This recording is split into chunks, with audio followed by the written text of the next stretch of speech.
Q&A. We actually got a lot of questions about the Whole30, and I've had a lot of people be like, oh, like I'm starting that in February, or oh, I want to try that. Is it worth it? You know, just really curious about it. We're excited to get these questions answered for you guys and hopefully inspire some people to make big life changes. Like we did. Yes. Okay, so first question is, was it worth it? Which we already answered at the beginning. Yes. Yes. Okay, second question is, what can you actually eat? We touched on this. You can eat meat, fish, vegetables, fruit, nuts. Oil. So you can, like, we cooked with like coconut oil, olive oil, avocado oil. But seriously, I mean, even like balsamic vinegar and stuff, like you have to check the label because some of it has like cane sugar in it. Yeah. Some chicken broths have like caramel coloring and stuff. I was like, what? Like, I buy this stuff without thinking to check the label. I'm like, it's chicken broth.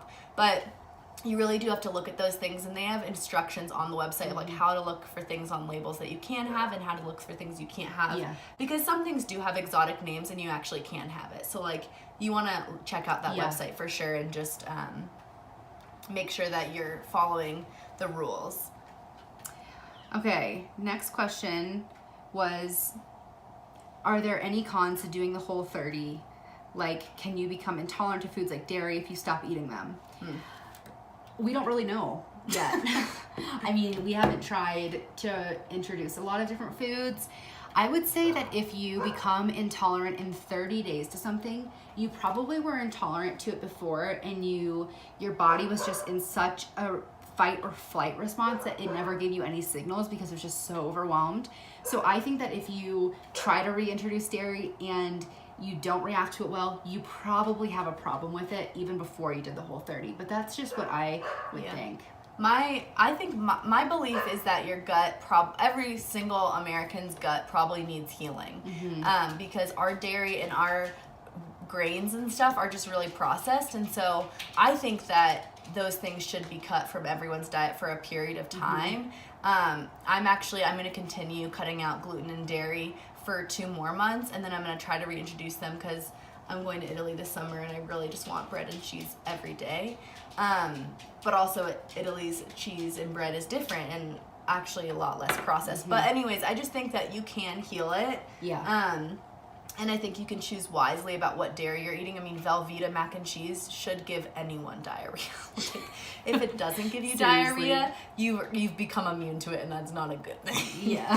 But like, I think that there's really good raw milk and raw cheeses, and you know, like, I love bread, and I think that sourdough bread, like homemade, is awesome if you're choosing good flour. But I do think that a lot of our guts have just gotten ripped apart from all of the processed foods that we need to heal from it. And then I think that after the Whole30, and maybe you need a little more time, if you try it again in small doses and you're still getting upset, then maybe you need more time and eat lots of probiotics and drink lots of kombucha, fermented foods, and hopefully your gut will kind of heal and line itself so that it can process those things easier. Yeah, totally. Okay, next question is, what physical and psychological benefits did you find? We talked a little bit about physical, about energy, but did you have any psychological benefits? I mean, I feel maybe like my mood was more stable throughout the day. Like, I don't think that I was like up, down, like I am sometimes when I'm eating a lot of sugar. Me too. So yeah, I guess maybe I was less irritable. Yeah. I would say, like, for me, so we both struggle with depression, which we've talked about in one of our previous videos.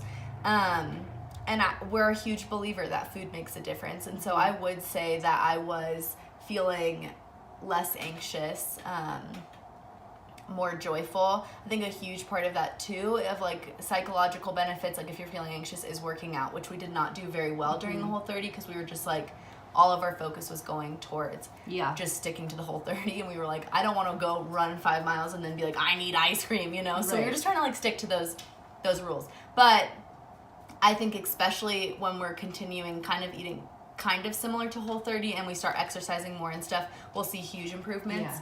But I totally did. I mean, I also wasn't in a terrible spot mentally when we began, so it's kind of hard to tell. Like, we've been doing a lot better with our depression. So hard to tell, but definitely believe that kind of stuff does help. Yeah, specifically if you want to just get rid of one thing for your mood and emotions, sugar. Yeah, sugar and dairy though, because dairy has hormones and stuff. It's true. Sometimes I notice, like when I eat dairy, like I wake up feeling sad. And maybe that sounds crazy, but like I've become so aware since I've been trying to cut things that like I'm like, okay, how do I feel when I eat this food? And I really think dairy makes a difference with that. Totally.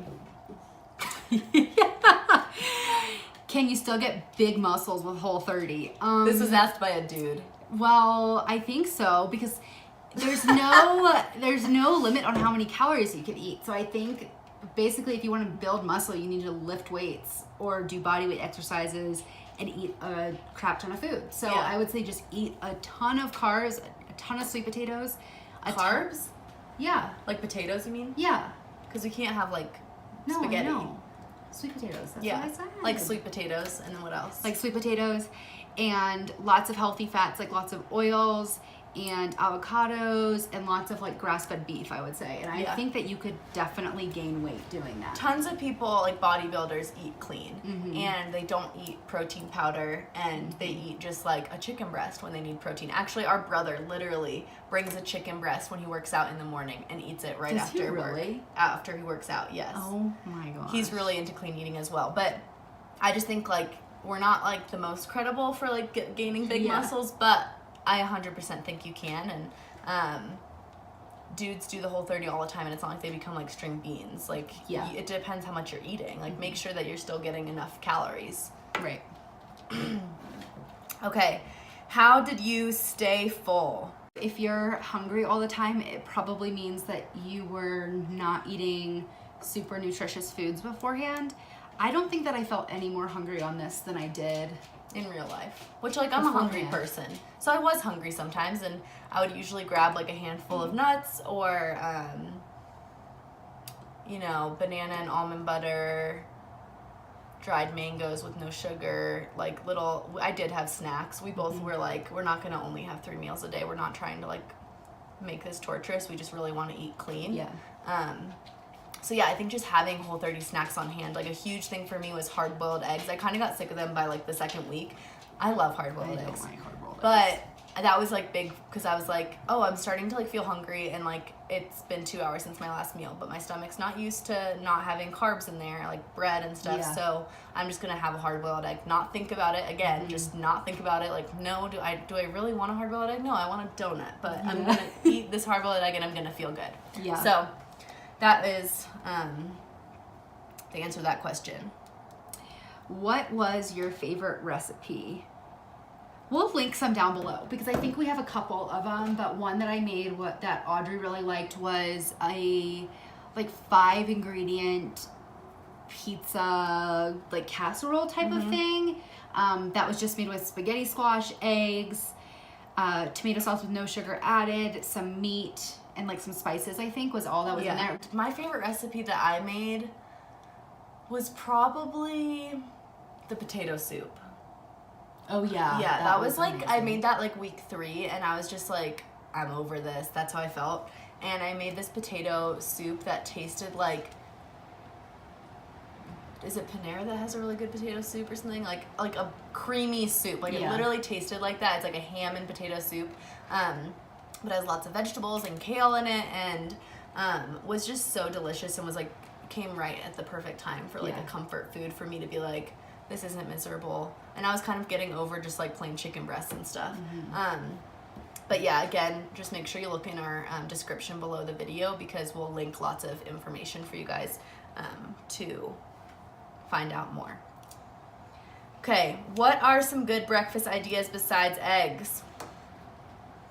Some mornings I made like not an egg scramble, but scramble with some chicken sausage. You can have this really yummy chicken sausage that has like some apples in it, and from Costco, and avocados and sweet potatoes, and that was really good. Yeah, I so the first week I did sausage, like chicken sausage from Trader Joe's, like this like legit breakfast sausages, but all it had in it was like sage and chicken or something. and it tasted like kind of like that sauce, like breakfast sausagey Yeah. flavor. And then sweet potato chunks. I made that the first week, and so I would just heat that up every morning. And then I started doing almond butter and banana. I switched it like every week because I'd go to the grocery store and be like, what do I want to have for breakfast this week? And then the fourth week I did apple and almond butter. Another really yummy thing that is, I think it should be saved for cravings, like when you're like, I'm gonna cheat, is frozen berries, like a mix, like of like raspberry, blackberry, blueberry, strawberry, and then like melt them a little bit in the microwave and then put some almond butter on top and stir it together. That was like my like cheat. I mean, it wasn't a cheat, but it is like definitely fulfilling the craving. But I was like, I need this right now. It's been a hard day at work. But that's also a really good breakfast. Let us know if you are doing the Whole30 too. We will probably do it again at some point. And yeah, it was a great experience for both of us. Both of us are really trying to commit this year to breaking our food addiction. So even like the thought pattern of like, I had a really hard day, like I want like a treat. Like, why does it have to be food? Why does it have to be food? Go for a walk. Go for a walk. Do some meditating. Go be with Jesus. We're gonna kick emotional eating to the curb this year. That is both of our like major New Year's resolutions. So this was sort of like the first go at it and trying to tackle some of the cravings that we were having and the physiological cravings we were having, because you can be in a super good emotional space, and if you haven't had sugar yet that day, your body's going to start asking for it because it is more addicting than cocaine. Sugar is. Yeah, it's crazy. Rats that were addicted to cocaine would rather have an Oreo than have cocaine. That's so scary. Terrifying. Anyways, please comment below if you have any more questions about the Whole30. We'd love to just inspire people to join us in this journey this year of getting healthy, both mentally and physically. And don't forget to subscribe to our channel and give this video a thumbs up. Thank you guys so much. Bye. Thank you guys so much. Bye.